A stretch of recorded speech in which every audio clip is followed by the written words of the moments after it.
சரி, ஆனா இப்ப வந்துட்டு சேப்பாக்குல உதயநிதி ஜெயிச்சிருக்காரு இல்லையா? நல்ல வேலை பார்த்திருக்காருன்றதுனால ஜெயிச்சாரா? இல்ல அது என்ன அதுக்கு பின்னாடி ஏங்க இது வந்து ஒரு ஸ்டாலின் அவர்கள், நான் சொல்ல போறதா அந்த சொல்லணும்னா ஸ்டாலின் அவர்கள் வந்து ஒரு நல்ல கட்சி தலைவராகவும் இல்ல, நல்ல முதல்வராகவும் இல்ல, நல்ல தந்தையாகவும் இல்லைன்னு நான் சொல்லுவேன். புரியுதா சார், உங்களுக்கு? அவரு தானே துணை முதல்வரை கொண்டு வந்திருக்காரு. எப்படி நல்ல அதுதான் தப்பு. எப்படி நீ உடனே கொண்டாந்து துணை முதல்வரா காட்டுவ?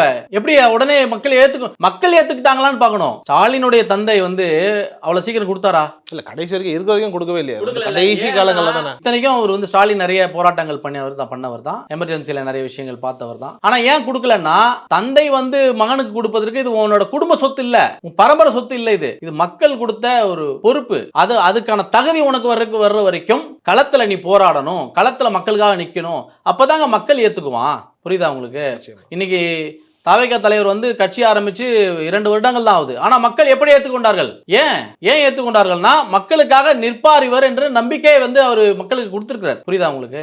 அவர் மேல ஏகப்பட்ட குற்றச்சாட்டு வச்சாங்கல்ல, தனிப்பட்ட வாழ்க்கை, அப்புறம் வந்து அவருடைய சினிமா வாழ்க்கை, அவருடைய அரசியல் எல்லாத்துலயுமே ஏகப்பட்ட குற்றச்சாட்டுகள் வைக்கிறார். ஆனாலும் அதை எதிர்த்து நிற்கிறார்ல. அதனால இப்ப நீங்க வந்து ஒரு பொம்மை முதல்வர் மாதிரி தான் ஸ்டாலின் வந்து இருந்திருக்காரு இந்த 5 ஆண்டுகள்ல. பொம்மை முதல்வர்னா அவருக்கு பின்னாடி இருந்து சாவி கொடுப்பாங்க. பொம்மை வந்து சாவி கொடுத்தது யாரு? இந்த 5 வருஷம் சாவி கொடுத்தது அவர்களுடைய குடும்பம் தான்.